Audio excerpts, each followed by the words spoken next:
The resource allocation problem. A simple project scheduling with time estimates cannot work for real projects. So in the previous chapter, we have done this type of scheduling, uh, and that type of scheduling you cannot use for real projects because, of course, for the actual work, you need resources to do the work, and then those resources will be uh, the one which should be incorporated into the schedule. So the schedule without a resource is not very useful. So therefore, we need some resources to perform the activities. Uh, One way of resourcing the schedule is to put the costs. Okay, but the cost simply cannot be assigned to the projects without the consideration of the actual resources in terms of labor, material, and the equipment. That means the costs for the activities will come from the costs of the resources. And we can consider two kinds of resources. Okay, one type of resources are, we can call them as the direct resources. That means the resources needed to work directly on the project. So, for example, labor and the material used for that resource and the equipment which is needed for that activity. The other resources are those which we call them as something like indirect resources. Those resources are the one which accompany the direct resources. Okay, so uh, the direct resources. So, for example, the supervisory staff, etc. Okay. So, in addition, time is a kind of a special resource, but that resource you cannot store, neither you can use it for uh, uh, later.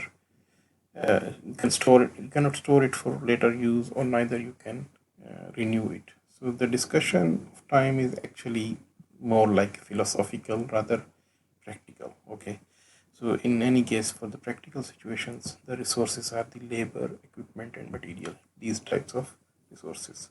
So often the resources which are concerned with the time, cost, and scope trade-off uh, uh, are needed. So for example, the resource we need one of the main tasks for the product manager is to perform the time, cost, and scope trade-offs.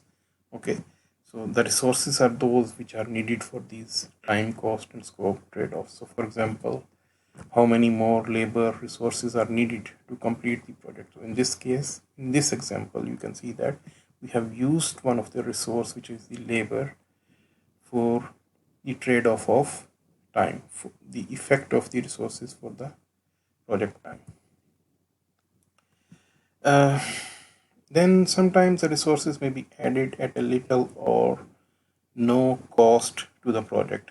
This can happen in some special cases, maybe in type some time of crisis, etc. Or sometimes you may have some very amounts in large amounts, in abundant quantities. So uh, you may need to trade those kind of like idle resources with those resources which you will need. So in any case, this type of trade or this type of exchange of resources may need to be paid. The extreme cases of resource allocation problem are the time limited and the resource limited projects. Okay, so the time limited projects are those in which the time is a certain amount of time may not be reduced, may not be exceeded. So in those situations, using as few resources as possible, the project has to be completed on time. So the time is critical in this situation. And in the case of the resource limited projects, the project must be finished as soon as possible. okay, but without exceeding some specific level of resources. So in this case, the resources are limited, okay, we cannot exceed those resources. So the effort is to complete the project as soon as possible, but with the limitation of the resources, sometimes those projects may have to be delayed, okay. So although the delay uh, will need to be as less as possible. Well, there are many other situations. In some other situations, the time and resources may be fixed with the flexibility of the scope represented by specifications. That means the time and resources can be are, are limited, but you can change the resources or you can change the specifications. Maybe you can decrease some types of unnecessary or not very important specifications. That means the scope can be changed. And there are some other situations as well in which uh, all three things like time, cost, and scope are fixed. Such a project is called as over-determined project. Okay, so over-determined project, in over-project determined, there is very less flexibility available with the project manager.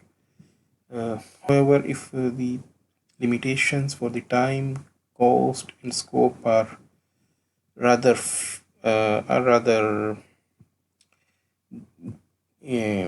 not scarce, but uh, plenty of time, cost, and scope is available. But these time, cost, and scope are fixed things; they cannot be exceeded. So, in those situations, a project manager can apply some flexibility within those limits. But such type of situations are rare. Also, um, you may have some types of tasks in the project which are not only which may not be constrained by the resources, but which may be resource constrained by the system itself. So, for example, certain industrial or scientific tasks such as some heat treatment needed for a specified amount of time for some metal works. So in those situations, such processes cannot be finished earlier neither late. So they have to follow certain fixed schedule. So in those situations, trade-off of the resources is not possible. So the thing which is needed to be uh, done is the availability of the resources to complete those tasks. So this is this was the concept of the resource allocation problem.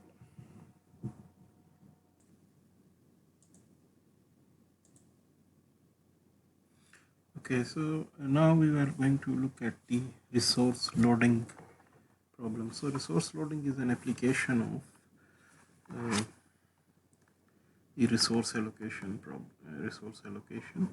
So in resource loading, basically you describe the amount of resources an existing schedule requires. So it gives an understanding of the demands a project will make of a firm's resources. So let's look at one example. Okay, so this is an output from Microsoft project regarding one project, and this is called as the resource usage calendar. So in this resource usage calendar, you can see that there are various resources: secretary, program manager, office manager, graduate assistant, and up to director. Okay, and their work has been scheduled on the project, and the activities for which each resource is available are also shown here. Okay. The number of hours needed for each resource have been calculated. Okay, so for example, 1020 hours work is needed by the secretary on this project, and this 1020 hours of work has been divided under these different activities, and similarly the situation for other resources. Next, in this resource usage calendar, you can see that from on a timeline, okay, you can see the number of hours of the resources needed. The scale of this timeline is on per week basis. Okay, so if we assume 8 hours day normal work, and a week consists of 5 weekdays, so total normal work for a week will consist of 40 hours. So in this case, on weekly basis, the requirement of the work 24 hours to 40 hours, and some other hours has been shown over here. Here, if you will see that in the last in the 4th week of May, okay, this work needed by this resource secretary is 88 hours.